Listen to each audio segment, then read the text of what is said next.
हाँ जी students, good morning.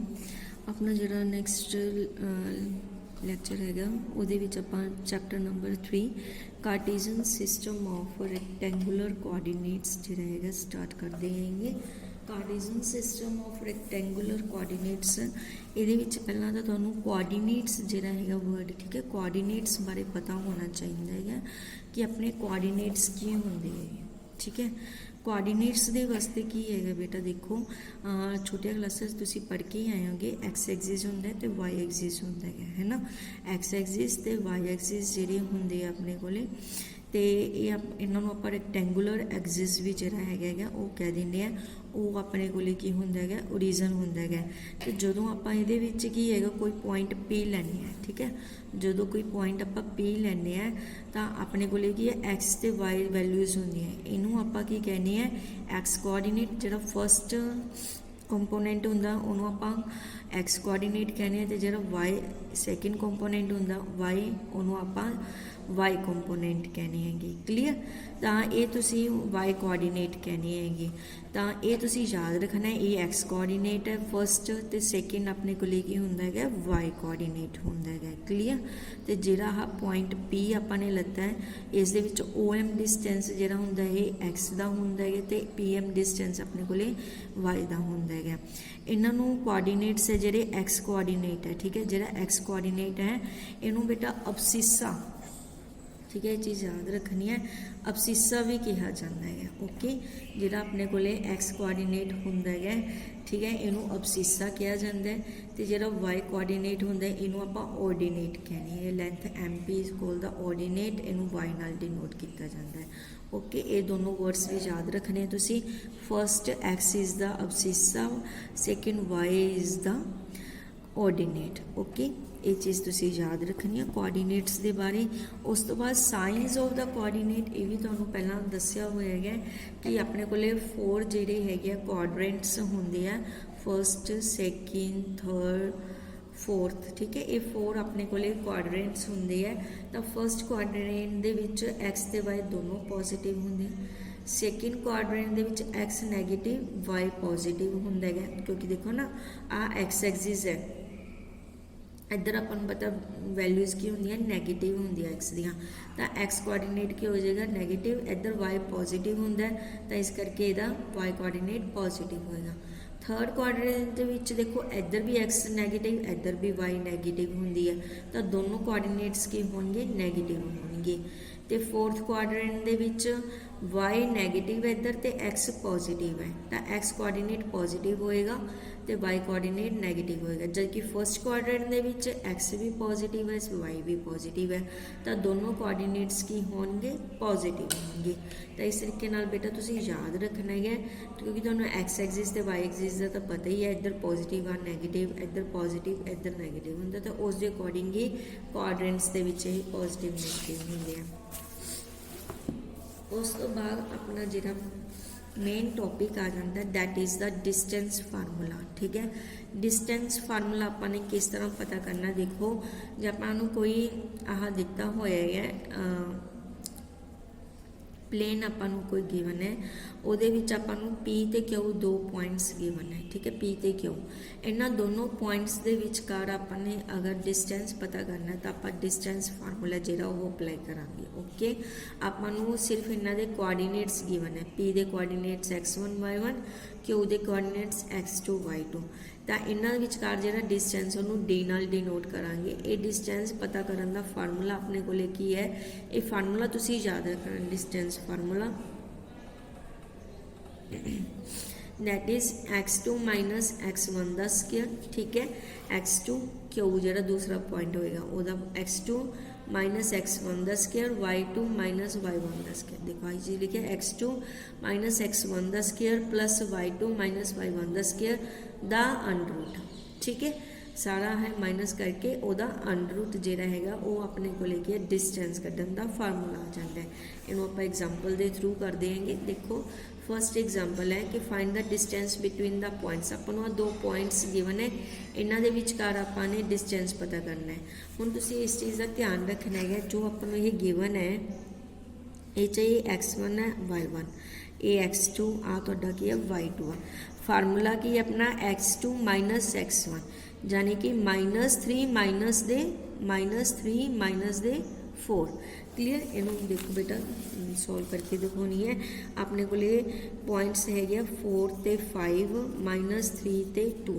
ठीक है, ये अपने को की है 2 पॉइंट्स है जिन्हों के विचकार आपने डिस्टेंस पता करना है। आ अपना x1 y1 हो गया, आ x2 y2 हो गया। फार्मूला अपने को की होंदा है x2 माइनस x1 का square plus y2 minus y1 का स्केयर। ठीक है, ये अपना की है फार्मूला है। तो x2 की वैल्यू तुसी पुट करनी है, देखो अंडरूट तो एज इट इज है। x2 की वैल्यू तुसी पुट करनी है -3 माइनस x1 की वैल्यू पुट करनी है दैट इज 4 ਇਹਦਾ स्केयर प्लस y2 की वैल्यू है 2 minus they y1 that is 5 ਇਹਦਾ अपने को लेके आ जाएगा स्केयर आ जाएगा। उस तो बाद तुम कैलकुलेट करोगे -3 माइनस 4 की होंगे -7 का स्केयर तो 2 माइनस 5 कितना हो गया -3 हो गया। ਇਹਦਾ स्केयर कर देना है। जो स्केयर करोगे माइनस माइनस का पॉजिटिव ही हो जाएगा। 49 प्लस अपने को लेके 9 आ गया, दोनों को प्लस किया था √58 है जो अपना आंसर आ जाएगा। देखो √58 अपने को इस तरीके बहुत सिंपल है डिस्टेंस फार्मूला। ठीक है, इनू तुसी याद कर लेना है। इस फार्मूला याद हो तो सम बहुत ईजली निकल जाएगा। उस बाद सैकेंड एग्जाम्पल अपने को कि प्रूव दैट द पॉइंट्स अपन 3 पॉइंट्स गिवन है are the vertices of a right angle triangle. Clear. हुण ये आप शो करना है कि तीनों की है राइट एंगल ट्रायंगल के वर्सिस है। देखो आ अपने को की है राइट एंगल ट्रायंगल है ना। आप इन शो करना है कि आ जो 3 पॉइंट है ये की है वर्सिस है। हुण ये किस तरह प्रूव करांगे, ये आप डिस्टेंस फार्मूला जो है वो अप्लाई करके प्रूव करांगे, क्योंकि आपू जो है एक रिजल्ट पता है राइट एंगल ट्रायंगल का छोटिया क्लासा तुहानू कराया सीगा कि जरा जे अपने को आह राइट एंगल ट्रायंगल है। ठीक है, जहाँ अपनी राइट एंगल ट्रायंगल है तो hypotenuse the square is equal to अपने को की हो जाता है hypotenuse the square is equal to base the square plus perpendicular the square, यानी कि B C square is equal to A C square plus A B square. ठीक है, जब आप वाला रिजल्ट शो कर दिए तो आप की शो कर देंगे कि यह की है वर्सिस जो गिवन है वो ये कोआर्डीनेट्स है। हुण ये वास्ते देखो बी सी डिस्टेंस आपको पता होना चाहिए, ए बी डिस्टेंस पता होना चाहिए तो ए सी डिस्टेंस। हुण डिस्टेंस कड्ढण का फार्मूला तो तुहानूं दस्सा ना, किसी भी लाइन के आपू आ कोआर्डीनेट्स जे पता है आप उन्हां दे विचकार डिस्टेंस ईजिली कर सकते हैं। ठीक है, तो आप हुण इत्थे क्योंकि स्केयर है तो अंडरूट करन दी भी नहीं लोड़ हैगी, क्योंकि अंडरूट स्केयर नाल कैंसल ही हो जाएगा। आप सिंपल सीधा आह करेंगे, पहला ए बी स्केयर की वैल्यू कड्ढी ए तो बी आह अपने को तो x2 हो गया 3 माइनस 4 5 माइनस 4। ठीक है, वह स्केयर अंडरूट है जो वो स्केयर इधर आ गया। ठीक है, तो 1 + 1 की वैल्यू क्या है 2। बी सी स्केयर वास्ते बी तो आ सी आ x2 हो गया, फिर आ x1 हो गया -1 -3 ओके -1 माइनस दे 5 प्लस कर दिता गा अपने को 52 आ गई। सी ए स्केयर वास्ते सी तो ए जरा पिछला होंदा ना वो x2 होंदा 4 माइनस 1 माइनस माइनस प्लस हो जाएगा तो +1 हो गया। 4 + 1 सेम। ठीक है, तो 50 की वैल्यू आ गई। हुण जो आप देखो ये जो आप ए बी स्केयर तो सी ए स्केयर किया तो 52 आ गया, यानी कि that is B C square के इक्वल आ गया। तो इट मीनस ये कि कोआर्डीनेट्स है राइट एंगल ट्रायंगल के कोआर्डीनेट्स है। उस तो बाद अगली जी एग्जाम्पल है इस भी इस तरीके नाल अपने को using the distance formula show that the points are the collinear. आपने की करना हुण कोलिनियर शो करना है, डिस्टेंस फार्मूला यूज करना है कि तीनों पॉइंट्स की अपने को कोलिनियर है। 3 पॉइंट्स कोलिनियर कदों होंगे, देखो बेटा इनू तुसी इदां समझने की कोशिश करो। आ एक लाइन है। ठीक है, कोलिनियर का मतलब की है कि तीनों पॉइंट्स की है एक लाइन दे विच आउंदी हैगी ए बी सी। ठीक है, आ तीनों पॉइंट्स की है एक लाइन दे विच है, ये चीज़ आपने शो करनी है। तो यदा मतलब की हो गया कि 2 का जिहड़ा सम है वह किहदे इक्वल होएगा, तीजे दे इक्वल हो गया, यानी कि A B plus B C is equal to A C. Distance दे विच जे आपां मान के चलिए डिस्टेंस फार्मूला जे आपां ने अप्लाई करना है तो अपने कोले की होएगा जे दो दा सम ठीक है दो पॉइंट्स दे विचकारला सम जिहड़ा हैगा ਉਹ तीसरी ਦੇ इक्वल आ जाए A B plus B C equal to A C हो जाए तो मीनस ये तीनों की है कोलीनियर है। हुण यही चीज़ आप इत्थे शो करांगे आपां की करांगे डिस्टेंस फार्मूले के थ्रू ए बी डिस्टेंस कढ़िया गा ठीक है ए बी सी आपां ने तीनों पॉइंट लिख ले पहला ए बी डिस्टेंस कढ़िया 5 माइनस माइनस माइनस प्लस हो जाएगा +1 प्लस 0 माइनस 2 का स्क्वायर अंडरूट अपने को सोल्व करके आ वैल्यू आ जाएगी अंडरूट 40 टू अंडरूट 10 आ जाएगा। फिर बी सी डिस्टेंस अपने फाइंड आउट किया गा 2 माइनस 5 का स्क्वायर प्लस 1 माइनस 0 का स्क्वायर फार्मूला सेम है डिस्टेंस फार्मूला तो अंडरूट 10 आ गई इन्हों दोनों को प्लस करांगे तो 2 अंडरूट 10 हो जाएगा that is equal to A B ठीक है ए बी दे इक्वल आ गया B C plus C A is equal to A B आ गया तो मीन तीनों पॉइंट्स की है कोलीनियर है ओके। हुण अगला अपने को जिहड़ा हैगा कि ए पॉइंट इज इक्यू डिस्टेंस फ्रॉम कोई पॉइंट है जिहड़ा इन्हां दोनों पॉइंट्स तो की है सेम डिस्टेंस ते है फाइंड द पॉइंट वो पॉइंट पता करो if given that it's abscissa and ordinate are equal.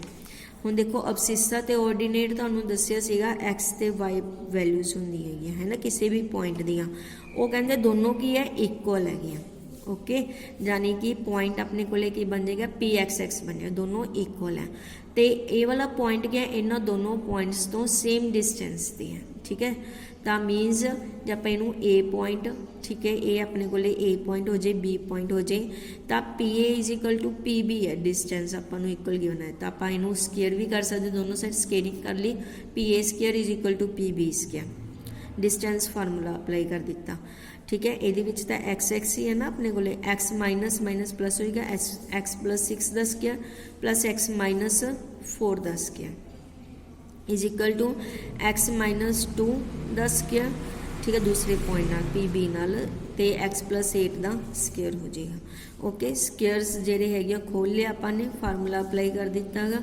Scares खोल ले जो टर्म्स कट दी उन्होंने कटा देंगे एक्स स्केयर नाल आ वाले एक्स स्केयर कैंसल हो जाएंगे कलियाँ एक्स वाले टर्म्स तो कॉन्स्टेंट टर्म्स रह जाएगियाँ तो एक्स की वैल्यू अपने को -2 आ जाएगी जो एक्स की वैल्यू -2 है तो पॉइंट अपने को हो जाएगा -2 हो जाएगा इस तरीके।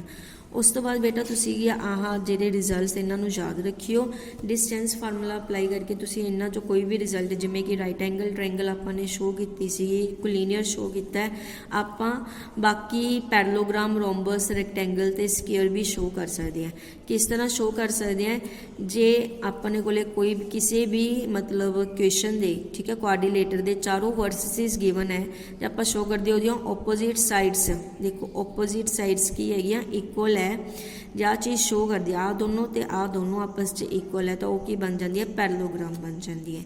रोम्बस वास्ते चारों साइड्स का डिस्टेंस पता कर लेंगे चारों साइड्स इक्वल है तो वो रोम्बस बन जाएगी क्लीयर।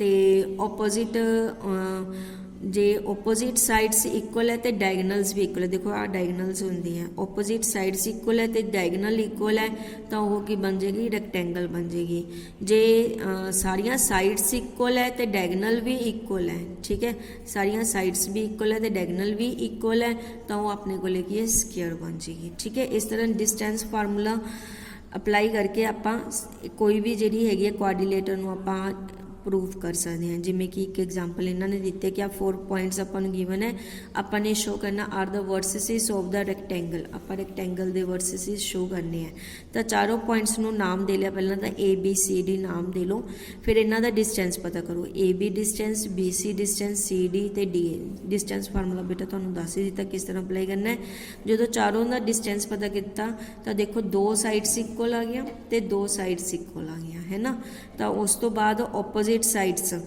ए सी तो बी डी डायगनल वास्ते आपने ए सी तो बी डी का डिस्टेंस फाइंड आउट किया तो वह भी इक्वल आ गया अपने को तो यही चीज़ सी ना जे ओपोजिट साइड्स इक्वल हो तो डायगनल इक्वल हो तो अपने को की है वो रेक्टेंगल बन जाती है।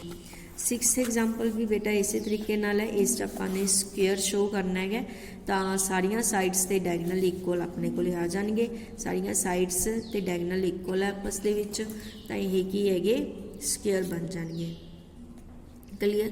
7th ਐਗਜ਼ਾਮਪਲ ਵੀ ਬੇਟਾ ਆਪਣੇ ਕੋਲ ਇਸੇ ਤਰੀਕੇ ਨਾਲ ਤੁਸੀਂ ਕਰ ਲੈਣੀ ਹੈਗੀ ਤੇ 3rd ਇਹ ਐਕਸਰਸਾਈਜ਼ ਤੁਹਾਡੀ ਕੰਪਲੀਟ ਹੋ ਜਾਂਦੀ ਹੈਗੀ। ਤੁਸੀਂ ਇਹਨੂੰ ਚੰਗੀ ਤਰ੍ਹਾਂ ਕਰ ਲੈਣਾ। ਜੇ ਕੋਈ ਡਾਊਟ ਹੋਵੇ ਬੇਟਾ ਪੁੱਛ ਲਿਆ ਕਰੋ, ਰਿਸਪੌਂਸ ਦਿਆ ਕਰੋ। ਕਲੀਅਰ ਬੇਟਾ, ਸਮਝ ਨੂੰ ਸੋਲਵ ਕਰਕੇ ਦੇਖਿਆ ਕਰੋ, ਫਿਰ ਹੀ ਪੇਪਰ 'ਚ ਆਉਣਗੇ। ਥੈਂਕ ਯੂ ਬੇਟਾ।